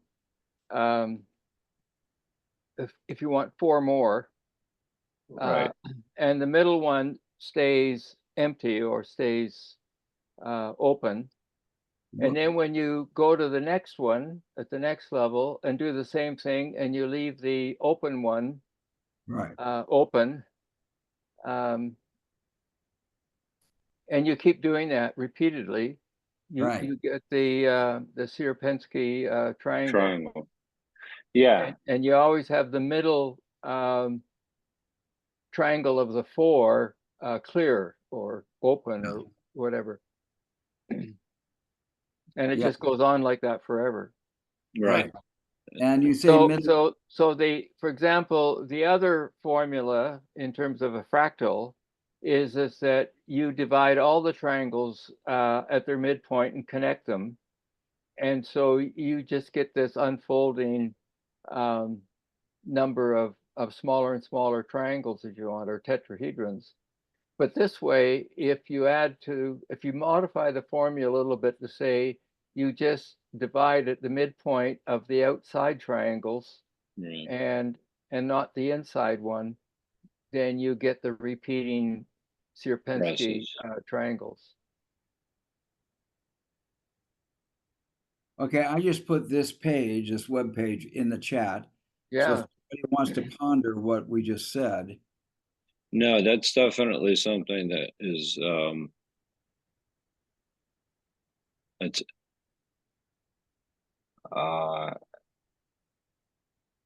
hang on. Yeah, I mean, this is something actually I think we should dive deeper into.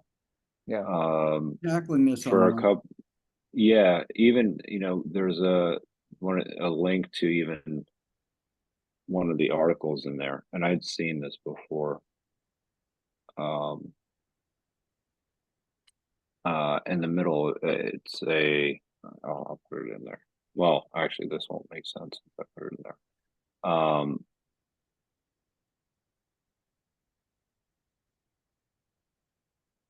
And I've answered your other question too, in terms of the formula. say that again? Well, what we were talking about, the n squared minus 1 type of thing, the actual form, if you take n and then in brackets n minus 1, Okay, and you you express that, so what you get is when you multiply n times in brackets n minus 1, you get n squared minus n.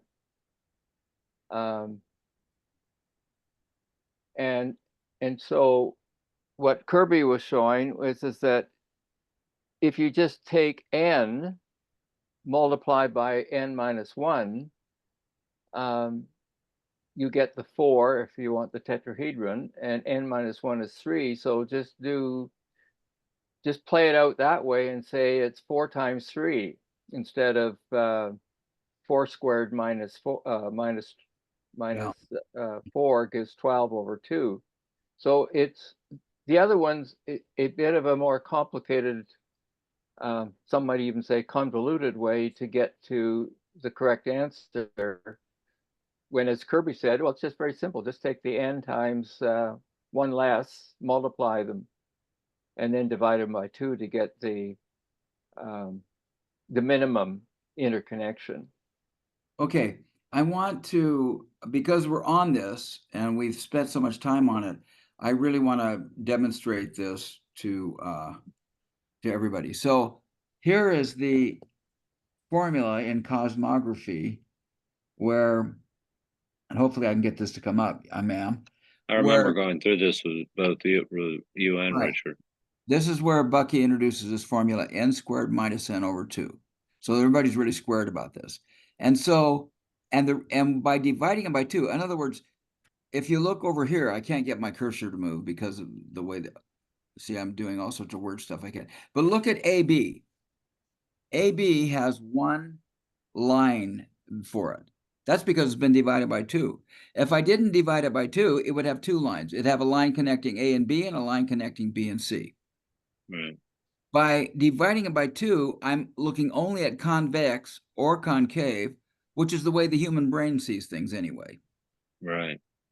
And this can be noted in this chart right here, which I spent a lot of time on, because I was thinking like, when Bucky describes his relationships over here, he goes, look at number 3, row 3, AB, comma, BC, comma, AC. Look at row 4, AB, comma, BC, comma, CD, comma, AC, comma, BD, comma, AD. And I thought to myself, why did Bucky pick AB, BC, CD? So I started doing a little chart. And here's the chart. This shows the all possible relationships. I have A and B, C and D. So I have 4 different nodes or 4 different points. And that's the minimum try. That's that gets to. Well, and if I'm going to do my chart of all possibilities, I put A, B, C, D here, A, B, C, D here, and then I fill out the chart. When Bucky describes his tetrahedron, notice over here, I'm going to see if I can move this over. He goes, look over here at row 4, over on the cosmography big one. A, B, B, C, C, D. What's he doing? There's A, B, B, C, C, D. See, he goes diagonally down from the A. Do you see that? Then the next 2 he talks about is A, C, B, D. Now he goes diagonally down from the B, A, C, B, D, and then he ends up A, D. And, you know, I kept pondering, well, why is he doing that? Why isn't he doing BA, CB, DC, CA, DB, DA, which is the bottom half of this? Yeah, well, And now look at the multiplication on this. yes, You got 4 times 4 is 16. right, divided you- by 2. Well, Go ahead. no, because when you look at A, B, B, C, C, There you go. they're not connecting to something else. That's right. So You're connecting with themselves. So take 16 minus 4 equals 12. Yeah, And because you've got the CA and the AC, right, you're going both ways. right. So 12 is the number. If we were 12 just is the looking number. at if we're just looking at the one way, then it would be divided by 2 and it's 6. Right. And what really boggled my mind, and what I'm still contemplating, is why Bucky picked the top right-hand corner instead of the bottom left-hand corner.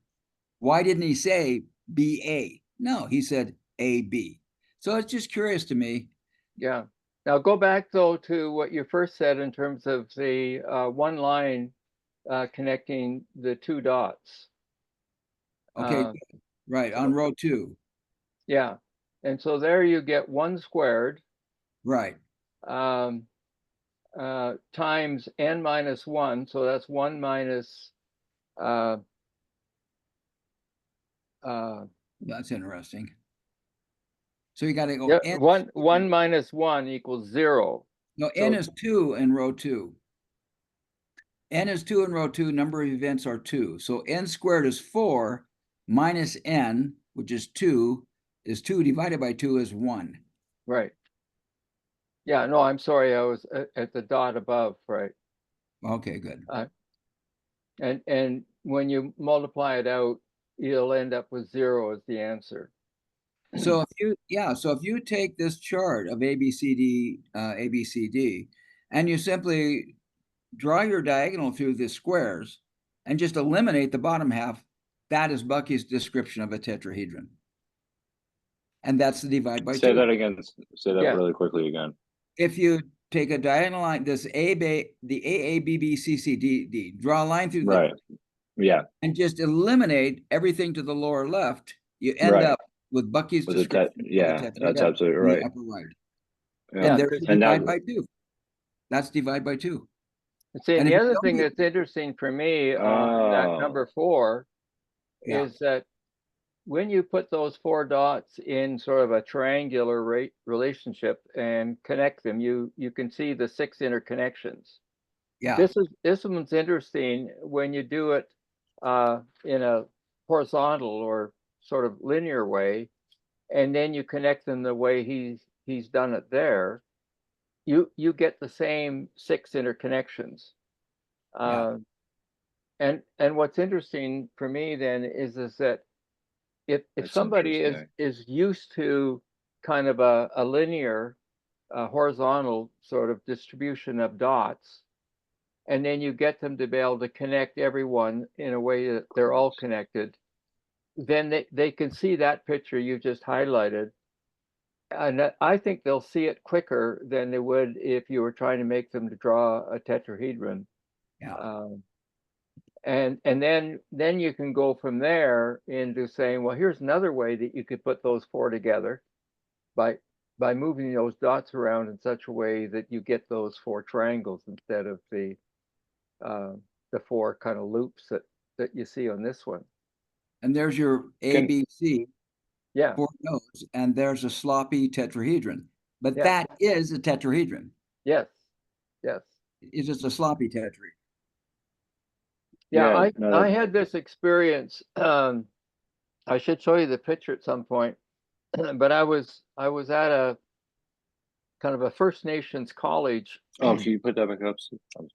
years ago, and my contribution to the meeting was over in about 5 minutes, and so the rest of them were going on and on for a long time, and I was bored, and I looked up on the wall of the auditorium we were in, and there was a picture there, and the more I looked at it, I kept saying to myself, because I could see 4 points at the top, and then I saw all these lines connecting into these 4 points, and I kept saying to myself, if I could count those lines, and it's what I think it is, there should be 6 lines between those 4 points. Right. And so visually, I started to count them, but then my eye would get lost, Yes. and it took me a long time, but finally I did, and I got the 6. Well, Yeah. then Yeah. when you look at the picture, it's like you've got 4 dots with 3 lines coming out of each one, and they're kind of in a curvature like that diagram we're just looking at. And so when you look at it visually, and I asked people what they saw, and I saw the same thing. I saw a bear laying on his back with his feet up. And then somebody else looked at it and they said, oh, no, I don't see that. I actually see 4 nuns in a circle talking to each other. And so you ended up with all these different kinds of images of what this tetrahedron artwork looked like. See, there's Yeah, there they are now. They rearranged a little interesting. bit. because Richard, I did the same thing with you. I said, I got to count those edges, and I had to finally break it out and put numbers by them and do the whole thing. Yeah. Yeah. And to know that this character here is the same as this character here, Yeah. and to know it at an intuitive, at a cognitive level, not have to think through it, Yeah. to be Just immediately automatic. aware of it. Yeah. Yeah, one's just that sort of I don't know what you call it. So, well, it in some ways it's a pattern way of putting those dots together to get your tetrahedron. Right. And the other one is just a kind of a linear way to do it. Yeah. And so you actually now see pattern and linearity. Right. And this is when I had the experience again years ago using the one on the left in an actual physical model, Yeah. and trying to explain to a mixed group of child welfare workers. Some were indigenous and some weren't. Yeah. And I was trying to play with this model, 3-dimensional model, and most of the group, because most of them were non-indigenous, their eyes were glazing over. Yeah. When I left for lunch, one of the indigenous staff came up to me on the way out to lunch and whispered in my ear and said, I get it. And she quietly sort of said, I get it. That's how we think. And that's when I realized that, oh my God, if I lay it out that way, the indigenous people are going to say, I get it. That's how we think. I lay it the other way, the non-indigenous are going to say, well, I get that. That's how I think. Yeah. And then if you can then say, well, actually, you're the underlying frame or structure is exactly the same. Yeah, So you guys aren't thinking differently yeah. in a But they're fundamental interpreting it sense. differently. But they're You you interpreting it. you just manifest it differently. Right. That's all. Well, Yeah. and I think I've been really That's a big active. deal. I've been very active with Native American groups and with on several things at several levels. And what I think most people notice when, at least what I notice when I hang out with a Native American person, they have very little to say relative to Western people who just yap and yap and yap. And the natives go, they're just confused. There's all this yapping, and I just it's so yeah, I think that your point, Richard, about teaching and how people grasp the ideas, the way they manifest them differently is Yeah. interesting. I remember hearing Chief Nez of the Chief. Well, shoot, I can't think of his name right now. He's Chief of the Nez Pierce. He said, "How anybody thinks they can own land boggles my mind. Couldn't understand how anybody could own a piece of land." How it's so connected to everything everywhere, right? That land would be worthless without the water that comes from the mountains. And Yeah. they don't see a plot of ground. They see earth. Right. And they Well, don't know anything about n squared minus n over 2. and that's what happened to me when I was I had a small enough class of students that when I gave them their final exam, I could make them, in a sense, do a 30-minute interview with um, a made up client. She had a standard story. Yeah. Um, and so I had 12 students, and it took us a week to put everyone through this final exam of a half hour each, and then I would give them some feedback. And so on the very last day, Friday afternoon, the 12th person was an Indigenous student that I had been in dialogue quite a lot with. And he was actually, well, he had a chip on his shoulder because he had to go back to get his degree in order to get a higher salary and that sort of thing in the job. And he was angry that he had to leave this job that he had and come back to get a white man's degree in order to go back and do what he'd been doing for a higher wage. Yeah. And so he came into that final exam, and right off the top, he said to me, "Can I do this exam my way?" And I had no time to sort of, well, what do you mean by your way?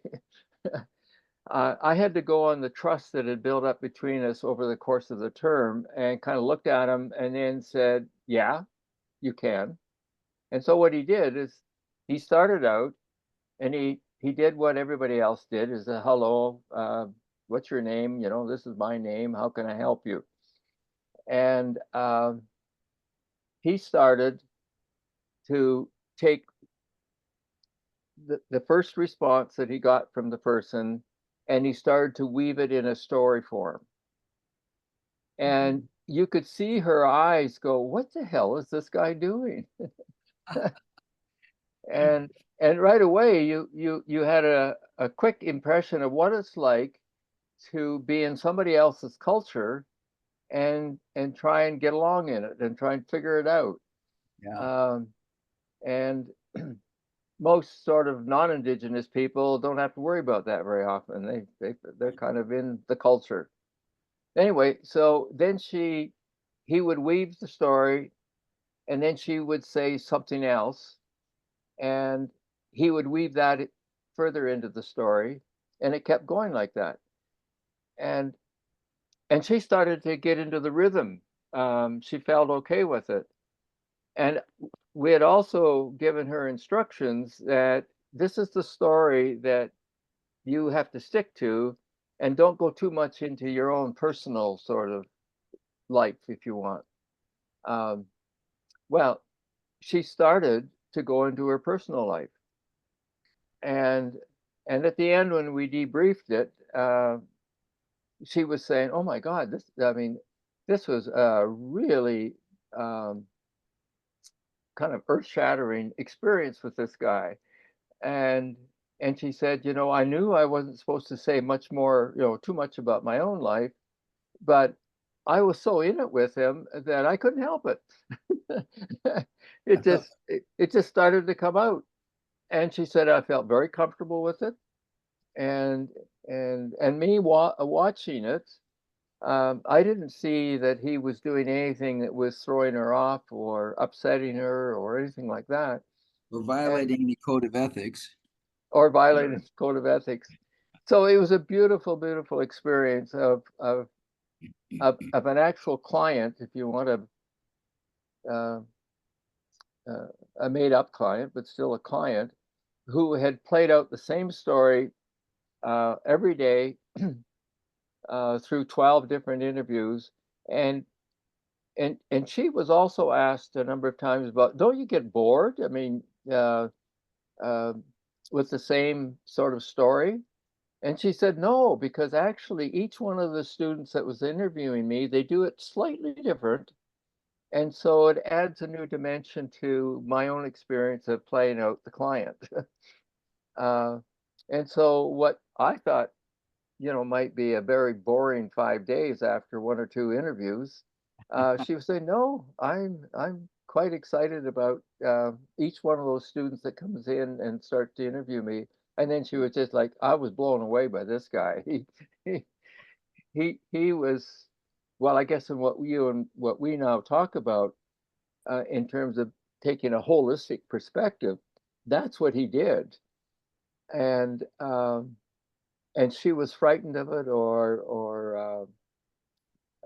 maybe not frightened, but she was thrown off balance in the beginning, and then she finally got into the rhythm of his holistic way of drawing out the story.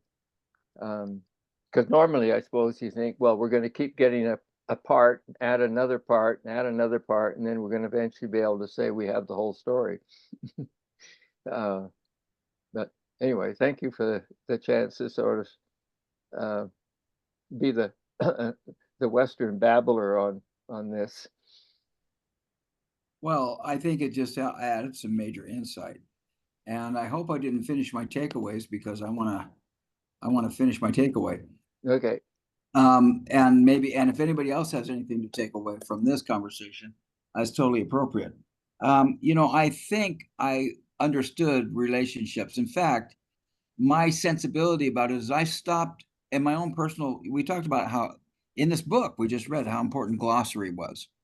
And I found that the way the words I use are absolutely critical for me to understand my own thinking. I also just want to comment that that your students, your Indigenous students' connected approach, half of the, I mean, most people have their trauma and they feel alone and disconnected. And by all of a sudden realizing I'm connected to everything, it's very difficult to consider myself being alone somehow.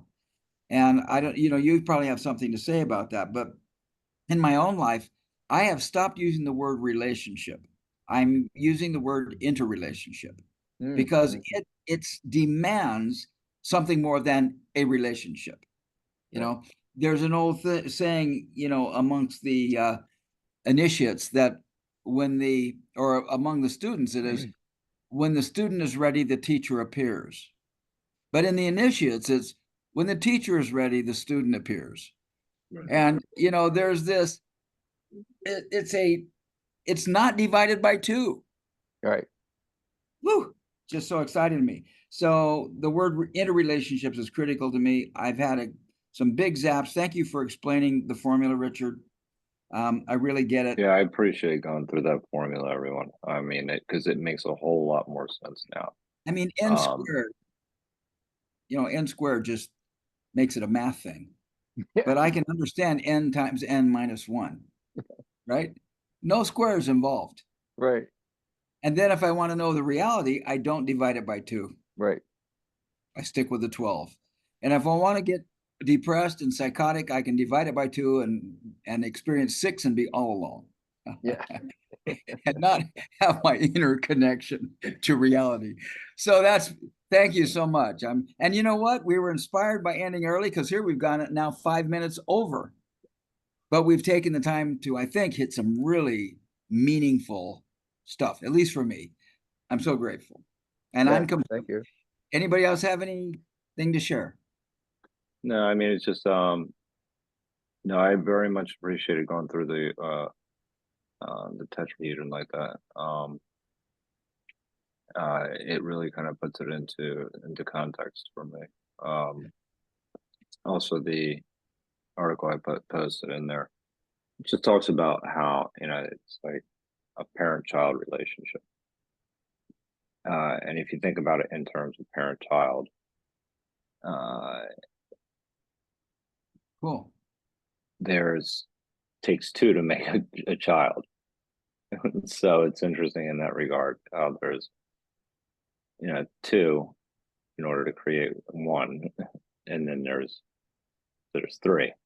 So that's essentially when he goes through the whole idea when you're programming though.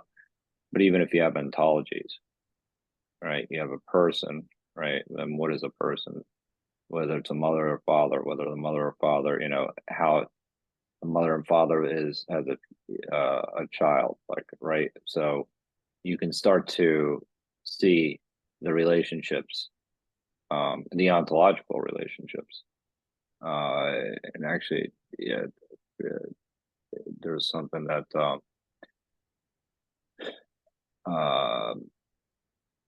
that it was a while back, but anyway, without going into the whole thing, I'm not going to go into it right now. You can start to build a model from there of reality, really. And Joe, okay, I want Go you to ahead. get complete. I'm good. I was just going to put something in the chat, but I can't. I'm not seeing it at the moment. Okay, you're going to say, All so right, you brought up parent-child. I'm going to say this from a non-religious point of view. I'm going to say this from there's a really great quote that from Einstein about understanding a cosmic God that's not anthropomorphic and the beauty of a cosmic God. And from that paradigm, I want to share with you, because you talked about parents and kids. Each one of my kids, I had 5 kids. In my household, the story was, in a non-sectarian way, that my physical body was alive because there was an energy entity in there. And that I had an energy entity in my body, and that each of my kids had an energy entity in their bodies. And we're just having experiences. And we made a point. We actually would build I'm getting a little emotional. We actually built like a throne. We put one of our dining room tables up on a box, and we put each one of our kids up there. And I said, now you have an energy entity in you. I have an energy entity in me. We can't see that right now, but it's there. That's what makes you alive and me alive. And if the veil were lifted and I could actually see your energy, I might want to bow down to you. You might be that cool. There's a problem. It's that you're not 21 and I am 21 and I'm running this house and I'm running the house the best I can. So if I tell you no, don't give up on it. Just hold it and wait till you're 21, because you could be the great teacher and I'm ready to learn from you. Try me now. If I give you a rule and you don't like it, tell me the truth for you. And if I can't see it, wait till you're 18, then you can do what you want. But until then, please forgive me. I only have the energy entity I have in me.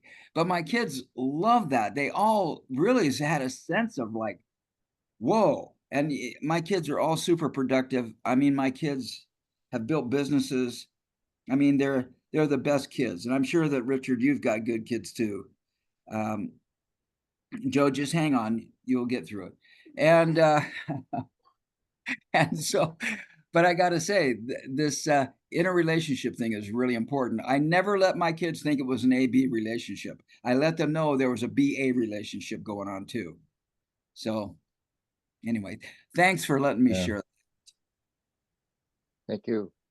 I put something in the chat that actually shows fourness and the relationships between that. It's actually it's if you pull it up, it's just it's nothing really, but it's if you were to renumber it per se, you could see. It's a PowerPoint thing? Yeah. Okay, cool. Because I've got it here and I'm going to download it. Okay, well, I'm now more than complete. Everybody else good? Yep. Okay. I love this group. Sometimes like tonight, I was rushing from a thing and I almost wasn't here. And I thought, oh my gosh, I'm tired. And then we started a little bit late and then we ended kind of early. And look, it's turned into a major feast. Thank you. Beautiful. Yeah, no, I appreciate this. I mean, now it's